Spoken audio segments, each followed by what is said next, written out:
Welcome to my YouTube channel. Finally ये shirt आई है और मैन सिटी ने हक दिया भाई। That is one of the worst performances ever. यानी कि इस सीज़न का ये सबसे बोरिंग मैच था। Arsenal versus Manchester City. अब न्यूट्रल फ़ैन हूँ या आप सिटी आर्सेनल पे फ़ैन हूँ भाईजान।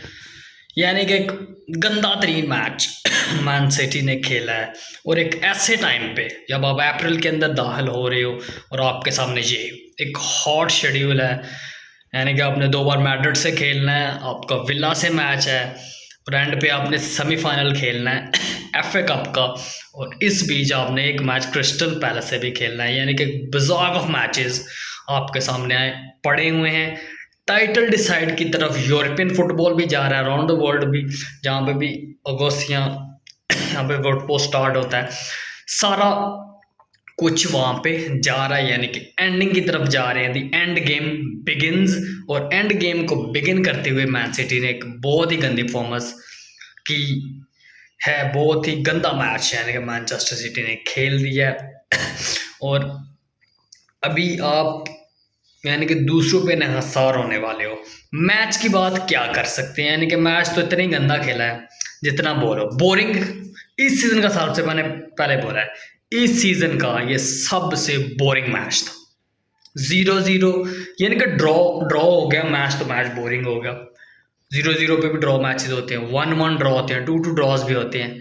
यानी कि लेकिन वो बोरिंग नहीं होते। मैच में फ्लेयर जरूर होता है, मैच देखने का दिल करता है। डेड मैच था, बिल्कुल ही डेड मैच था। डिफेंडिंग की हुई थी, प्रेस बहुत तगड़ी की हुई थी। मैं अप्रिशिएट करूंगा यहाँ पे यार आर्सेनल को, बहुत तगड़ा प्रेस था। हालैंड कहीं पे दिखे नहीं, डिब्रोडे का पास दिखा नहीं, बर्नार्डो सिल्वा की डॉजिंग वगैरह नहीं, ट्रिक नहीं चल सकी वहाँ पे आज। और इस वजह से हमें कॉस्ट करने पड़ गए 2 पॉइंट्स। और ये टाइट रेस के अंदर क्योंकि ये बिगनिंग या कोई 5-7 मैच तो हुए नहीं है कि टाइट रेस में ये कोई इतना बड़ा इम्पैक्ट नहीं डालेगी। ये बहुत बड़ा इम्पैक्ट डालेगी टाइट रेस के अंदर, क्योंकि अब जब आपने ये मैच खेला उसके बाद आपके सामने ये पॉइंट टेबल आ गया है। अब इस पॉइंट टेबल में आप थर्ड पे हैं, 1 पॉइंट बिहाइंड फ्रॉम अब आर्सेनल भी है इस वक्त, बॉटलर्स। और उसके बाद अब 3-4 पॉइंट बिहाइंड है लिवरपूल के। आर्सेनल उन्होंने खुद तो जीतना नहीं है प्रीमियर लीग को कभी, और हमें भी इन्होंने लगा दिया, एल लग गए हमारे भी। अगर एक आध गोल हो जाता मैन सिटी, यानी कि मैच जीतते कहीं किसी भी तरीके से, बोरिंगेस्ट मैच भी अगर होते ही ना, मैच जीत जाते, तो मैं कहता भाईजान चलो मैच जीत के पॉइंट आ गए हैं, ठीक है, वो फ्लेयर आ जाता है, वो मज़ा आ जाता है मैच में। या कहते हो जी गंदा मैच हुआ, लेकिन आप मैच जीतते हो, तो मैच जीतने के बाद डेफिनेटली आप कह सकते हो कि मैच ठीक हो गया, ठीक है, ओके हो गया। अब अगर आप मैच जीतते वहाँ पे, तो आप 1 पॉइंट बिहाइंड होते लिवरपूल से, तो वहाँ पे आपकी बात बन सकती थी। रेड हॉट शेड्यूल के अंदर जब आपके अंदर इतने ज़्यादा मैचेस हैं, अब आप कहीं पे, अब देखिए ये मैच अब हारे नहीं हो, इस मैच के हारने के साथ साथ आप अब आप कॉन्शियस भी हो गए हो कि अब आपने फोकस क्या करना है, प्रीमियर लीग फोकस करें या चैंपियन लीग फोकस करें। ये भी एक डेफिनेटली चीज़ मुझे डर था कि अगर मैच हम हारे तो ये चीज़ आ जाएगी बीच में। एफ ए कप ठीक, आर्सेनल से मैच, सॉरी चेल्सी से मैच होगा, तो वो थोड़ा सा सेटलमेंट वाला मैच है, नॉकआउट स्टेज मैच है, ठीक है, चेल्सी बैट पैच पे चल रही है, तो हम उस चीज़ को अफोर्ड कर लेंगे। लेकिन अब मैड्रिड के अगेंस्ट आपने जाना है 9 तारीख को बर्नाबेउ के अंदर। भाईजान एटमॉस्फेयर इतना होता है और इस मैच की हाइप इतनी ज़्यादा है, क्वार्टर फाइनल्स का सबसे ये तगड़ा मैच होने वाला है। और अगर आप डाउन आ गए ना बर्नाबेउ से, तो इतिहाद में आप आके इक्वलाइजर या मैच विनिंग परफॉर्मेंस नहीं दे पाओगे, यानी कि मसला हो जाना है। तो फिर ये ना हो कि चैंपियन लीग भी गई और प्रीमियर लीग भी गई। प्रीमियर लीग अभी गई नहीं है, लेकिन Premier League one touch away, बहुत ज़्यादा इस वक्त चांसेस हैं कि क्लॉप साला लेके जा रहे हैं। इस वक्त उनके पास प्रीमियर लीग का आप समझो कि गिरफ्त उनकी प्रीमियर लीग के अंदर ज़्यादा है। तो ये मैनचेस्टर सिटी ने बहुत गंदा मैच खेला है, और अब इसके कॉन्सिक्वेंसेस क्या होंगे ये तो अब आने वाला टाइम ही बताने वाला है आपको। लिवरपूल ब्राइटन मैच थोड़ा सा लेट हो गया, मैं मैच स्टार्ट करने में, तो गोल हो चुका था जी, पहला ब्राइटन का गोल हो चुका है। और मैंने कहा जी उम्मीद की किरण थोड़ी सी नज़र आ रही है कि अगर हम जीत जाए, तो मैं ये भी बोल रहा था कि हमें अपने मैचेस ज़रूर जीतने हैं, ये ना हो कि हम अपना ड्रॉ कर रहे हैं, हार रहे हैं। अब लिवरपूल का अब क्या कर लोगे, लिवरपूल ने तो 27 में मैंने डियाज ने मार दिया, साला ने सेकंड हाफ में कम बैक गोल मार के कम फ्रॉम बिहाइंड वो जीत गए। सो लिवरपूल सेटल्ड हो गई, बहुत ही अच्छा मैच खेला, बहुत ही इंटरेस्टिंग मैच उन्होंने खेला अपना, यानी कि हाइप थी, बहुत ज़्यादा प्रेसिंग हो रही थी और डेफिनेटली अटैक्स पे अटैक्स हो रहे थे। और जैसे ही गोल हुआ 18-20 मिनट तक बहुत अटैक किए, और कुछ ऊपर से मैकलास्टर ने बहुत अटैक किया, साला खेल रहा है, यानी कि बहुत ही अच्छी परफॉर्मेंस वहाँ पे लिवरपूल दे रही थी। और वहाँ पे गोल भी उन्होंने डियाज ने ले लिया, यानी कि अब लेवल के ऊपर वो हाफ पे गए, साला ने आके गोल मार दिया। उनको तो तीसरा गोल मारने का भी दिल था, सेटल करने का चीज़ें दिल था, लेकिन वो नहीं हुआ। लेकिन वो मैच जीत के 3 पॉइंट निकल आए उनके, और वो अब टॉप ऑफ द टेबल जा चुके हैं। अब जो मैच है हमारा, अब इन्हिसार है हमारे आर्च राइवल्स के ऊपर। मैनचेस्टर यूनाइटेड ने जिस तरह तोड़ा है एफए कप के अंदर लिवरपूल को, अगर उस तरह उस मैच अगर ऐसा मैच हुआ, 7 तारीख को मैच इनका लिवरपूल वर्सेस यूनाइटेड है, यानी कि अब चैंपियन लीग की वजह से 2 मैचेस आने वाले हैं, चैंपियन लीग से पहले 2 मैचेस हैं। There is no rest for you. Crystal Palace से खेलना हमने और एस्टन विला से हमने 2 मैचेस खेलने हैं। विला वाला मैच टफ भी होगा, बहुत टफ होगा। अगर ड्रॉ हो गया या हम हार गए तो फिर टाइटल दी एंड हो जाएगा, जैसा क्लॉप जिस तरह वो टूकल ने बोल दिया, वो भी मैं बता दूँ आपको। तो जिस तरह टूकल ने बोल दिया, इस तरह पेप भी बोलेगा भाईजान, इट्स ओवर। अब 3 तारीख को जो मैच है एस्टन विला के खिलाफ, ये मेन मैच है हमारा। अगर हम हार गए ये मैच या मैच ड्रॉ हो गया, तो फिर प्रीमियर लीग भूल जाओ और सीधा अपना फोकस रखो चैंपियन लीग के ऊपर। ट्रेबल नहीं तो डबल जरूर कर लो।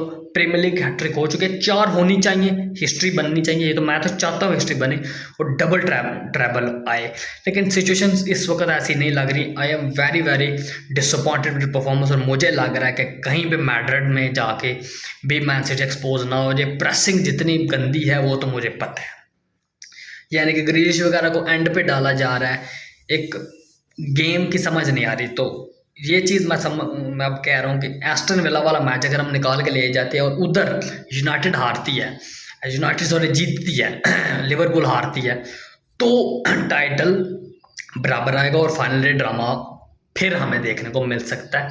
फिर से एक दफ़ा फाइनल डे ड्रामा देखने को मिल सकता है। तो ये चीज़ अब इन्हसार करती है मैनचेस्टर यूनाइटेड के ऊपर कि यूनाइटेड 7 तारीख को कैसे खेलती है, और उसके बाद आने वाले गेम्स, क्योंकि उसके बाद तो चैंपियन लीग है और उसके बाद फिर एफए कप के बाद आके मैचेस स्टार्ट होंगे। तो इंटरनेशनल ब्रेक के बाद जब वापस आई है मैन सिटी, तो बहुत ही बुरे तरीके से आई है। तो अब ये मसाइल बन चुके हैं और अब इन मसाइल से निकलना है। पेप गार्डियोला को अपना माइंड यूज़ करना पड़ेगा और इन चीज़ों से निपटना पड़ेगा। तो प्रीमियर लीग में इस वक्त हीटिंग अप हो चुकी है, red hot schedule man city के सामने है। पिछले अगले 9 दिन में हमने 3 मैचेस खेलने हैं, and all 3 matches are so important. और फिर 15 को या 16 को सेकंड लेग होगी और फिर एफ ए कप होगा, यानी कि ये 20 दिन बहुत ही टेंशन वाले दिन है। तो टेंशन वाले डेज में अब मैन सिटी को कोई अपना बैकअप तैयार करना पड़ेगा, टीम को उठना पड़ेगा। और बहुत ही डेड परफॉर्मेंस थी हालैंड की भी, और अब इस तरह से गेम को बनाना पड़ेगा। अब हम चले थोड़ा सा बुंदेसलीगा की तरफ। तो बुंदेसलीगा में डॉर्टमंड से हार गई है चाबी अलोंसो, सॉरी बुंदेसलीगा में हार चुकी है बायर्न म्यूनिख, और अब उनके टाइटल रेस ख़त्म हो चुकी है, यानी कि दी एंड हो चुका है उनके टाइटल रेस का, अब कोई चांस नहीं है। और इस बात को जो है टूकल ने भी कह दिया है कि जी हम हार गए, और अब उनका डेफिनेटली फोकस जो है वो free and all champion league के ऊपर शिफ्ट होने वाला है। केन कर्स साबित हो गया, क्योंकि मैंने जो प्रोडिक्शन वीडियो बनाई थी कि इस सीज़न में कौन जीतेगा, उनमें 5 में से 4 तो ठीक जा रही हैं, लेकिन 5वीं हमारी अपनी है तो वो थोड़ी सी बुरी जा रही है, लेकिन वो भी सुधरेगी तो अच्छा हो जाएगा। तो अब वो चैंपियन लीग के ऊपर फोकस करने वाले हैं। केन कर्स साबित हो चुका है। और लेवरकूजन जो है वो इस वक्त टाइटल जीत रही है, डॉर्टमंड से हारे हैं और डॉर्टमंड से तकरीबन 2015 के बाद फर्स्ट टाइम जो है डॉर्टमंड ने हराया है बायर्न म्यूनिख को एट देयर बैकयार्ड। ये भी बहुत बड़ी बात यानी हुई है। उसके बाद चाबी अलोंसो की टीम तो बाजी कमबैक मार रही है, वो तो कंफर्म बिहाइंड जाते हैं जैसे लिवरपूल गई है। वो फर्स्ट गोल कंसीड करते हैं, बाद में जाके कमबैक मारते हैं और मैच को निकाल के मैच का पासे ही पलट देते हैं। तो वो तो एट दी ओन जा रहे हैं। और अभी बुंदेसलीगा ने कंफर्म नहीं किया इनकी बुंदेसलीगा वो ट्रॉफी जो देते हैं वो शील्ड, हमारे यहाँ पे शील्ड होती है वो उनकी ट्रॉफी है, तो वो जो है वो देंगे। तो बुंदेसलीगा में डेफिनेटली लास्ट ईयर कोई सोच नहीं था सकता कि लेवरकूजन बायर लेवरकूजन जो है वो टाइटल जीतेगी। यानी कि बायर्न की अगर मोनोपोली खत्म होती है बुंदेसलीगा में तो डेफिनेटली किसी से भी आप बोलेंगे कौन जीतेगा उसके बाद तो डेफिनेट डॉर्टमंड है, लेकिन डॉर्टमंड नहीं जीत पाई है। डॉर्टमंड नहीं इस वक्त बायर लेवरकूजन, और ये वो टीम है जिसने लास्ट इन 6th फिनिश किया था, 6ठे नंबर के ऊपर फिनिश किया था। चाबी अलोंसो ने जिस तरह का फुटबॉल खेला बाजी काबिल दादा, अनबीटन है ये अभी तक सीजन में। और अभी क्योंकि सारे मैचेस जीते बायर्न और ये सिर्फ 4 मैचेस जीते हैं, इनके 8 मैचेस रहते हैं तो फिर भी, और ये अनडिफिटेड है, तो इतने कम मैचेस जीतना तो उनके लिए बुरी बात है नहीं है, मुश्किल बात नहीं है। तो बायर लेवरकूजन हिस्ट्री चेंज करने जा रही है और हिस्ट्री चेंज होगी इस इन कुछ दिनों के अंदर, आपको नज़र आने वाली है चीज़, यानी कि हिस्ट्री मेक्स, यानी कि बायर लेवरकूजन ने हिस्ट्री बना दी है, one of the greatest team ever in the history of Bayer Leverkusen. भी बायर लेवरकूजन को वो जानता भी नहीं था, मेरे हाल में आरपी लिपिस ऐसी नाम है वही टीम आती है। ब्रूसिया डॉर्टमंड के बाद भी वही आते हैं, लास्ट सीजन भी वही इनसे टॉप थे, लेकिन इस साल जिस तरह का फुटबॉल उन्होंने खेला वो काबिल दादा, व्हाट अ परफॉर्मेंस फ्रॉम चाबी अलोंसोस टीम, अनबीटन। और उन्होंने भी कहा कि जी मैं अभी रहूँगा, अभी कोई ट्रांसफ़र का इरादा नहीं है। सो बायर लेवरकूजन माय प्रेडिक्शन के मुताबिक जीत चुकी है, पीएसजी भी जीत चुकी है, इंटर मिलान भी जीत चुकी है, मैड्रिड भी टॉप पर जा रही है। और जिरोना वो है उसने 50 पॉइंट्स तक तो डोमिनेट किया था, लेकिन उससे 50 से प्लस पॉइंट स्टार्ट हुए तो वहाँ से मैड्रिड टॉप पे जा रही है। और अब मैड्रिड जीतती हुई नजर आ रही है। बार्सिलोना थोड़ा सा नज़दीक है, लेकिन बार्सिलोना के चांसेस कम है, इनके चांसेस ज़्यादा है। सो मैड्रिड, अब हमारा सिटी का क्या बनेगा ये तो देखते हैं। टेंशन वाले दिन आ चुके हैं। विला के अगेंस्ट मैच खेलना बहुत टफ होता है, विला भी बहुत तगड़ी टीम है, यानी कि बेस्ट टीम्स, यानी कि फैब 6 जिसको बोलते हैं, टॉप 6 से अगर बाहर है तो विला है, वेस्ट हैम फिर आती है। तो ऐसी टीम के अगेंस्ट जब आप खेलोगे तो क्या परफॉर्म आप करोगे ये डेफिनेटली अब देखने वाली चीज़ होगी। लेकिन लिवरपूल अगर मैच हारती है और हम एक मैच निकालते हैं तो हम जीत रहे हैं। सो कंग्रेचुलेसन चाबी अलोंसो जी फॉर विनिंग, यानी कि जीत ही चुके हैं अनडिफीटेड। और अगर अनडिफीटेड ही चले गए तो फिर तो और भी इनके लिए मेमोरेबल हिस्ट्री बन जाएगी। तो देखते हैं जी क्या होता है अब एस्टन विला के मैच में। तब तक के लिए स्टे ट्यून और Manchester city perform well in the next match. Thank you.